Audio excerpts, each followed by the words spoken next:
हमको गुलाम बनाने के लिए जिन स्थानों को तोड़ा गया कि हमारी आत्मा पर भी नियंत्रण हो जाए, उन स्थानों का पुनरुद्धार नहीं होगा तो किस जगह का पुनरुद्धार होगा?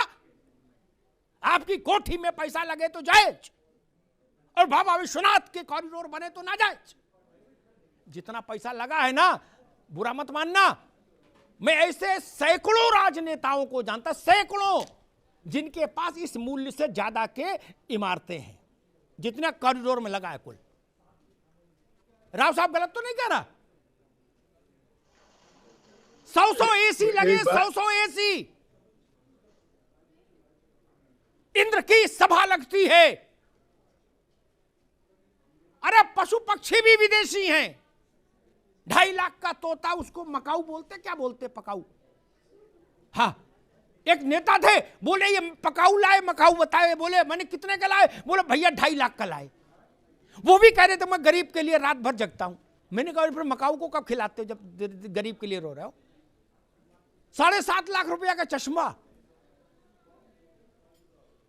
बाबा विश्वनाथ पर सवाल उठाओगे? आप लोगों के पास नैतिक सत्ता नहीं है। नैतिक सत्ता नहीं है आपके पास सवाल उठाने की। भाई, आपकी कमाई का कोई साधन नहीं, और आप कपड़ा रोज 3 बार बदल रहे हो, नींबू काट पहन रहे हो, कहां से आता है पैसा? काम कोई है नहीं, धंधा कोई है नहीं, बायोडेटा में लिखा समाज सेवा, और फॉर्च्यूनर में चल रहे हो झमाझम, 4 गाड़ी आगे 4 पीछे, और जूता भी साला सफेद पहन रहे हो, मोजा ही नहीं। और जो नहीं पहन पा रहे वो दुख में मरे जा रहे। वो कह रहे कि हे ईश्वर, ऐसे दिन हमारे कब आए कि मैं भी सफेद जूता पहन पाऊं, और 10 अंगूठी 10 उंगलियों में, और वो बकरी बांधने वाली उतनी मोटी चेन गले में। कोई कह रहा राष्ट्रवाद लाएंगे, कोई कह रहा जी समाजवाद लाएंगे, कोई कह रहा जी कांग्रेस लाएंगे, क्या? और 250 ग्राम की चेन डाले गले में। आप लोग सवाल उठाएंगे काशी विश्वनाथ पर? ना भाई साहब, ऐसा मत करिए। आध्यात्मिक को छोड़ भी दें, हालांकि आध्यात्मिक मान का कोई मूल्य नहीं होता। सिखों ने कभी यह सवाल नहीं उठाया कि गोल्डन टेम्पल का कोई आर्थिक मूल्य क्या है। वेटिकन सिटी में पोप की सत्ता क्यों चलती, सवाल ईसाई नहीं उठाते। मक्का और मदीना पर सवाल नहीं उठता। काशी विश्वनाथ पर सवाल उठाने की हिमाकत कैसे हो सकती है?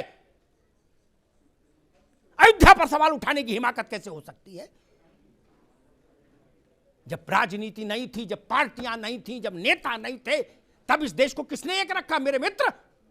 हम लोग तो बाद में आए हैं नेतागिरी करने के लिए। हजारों साल की गुलामी के बाद भी अगर तुलसी चौरा बचा रहा, उसमें दीपक बाती होती रही, अगर सत्यनारायण की कथा बची रही, अगर बजरंगबली का मंदिर बना रहा, अगर राम सीता विवाह हो की यादें बनी रही हमारे जहन में, तो यही मठ मंदिर थे जिन्होंने भारत की आत्मा को जीवित रखा। शासक कोई रहा हो,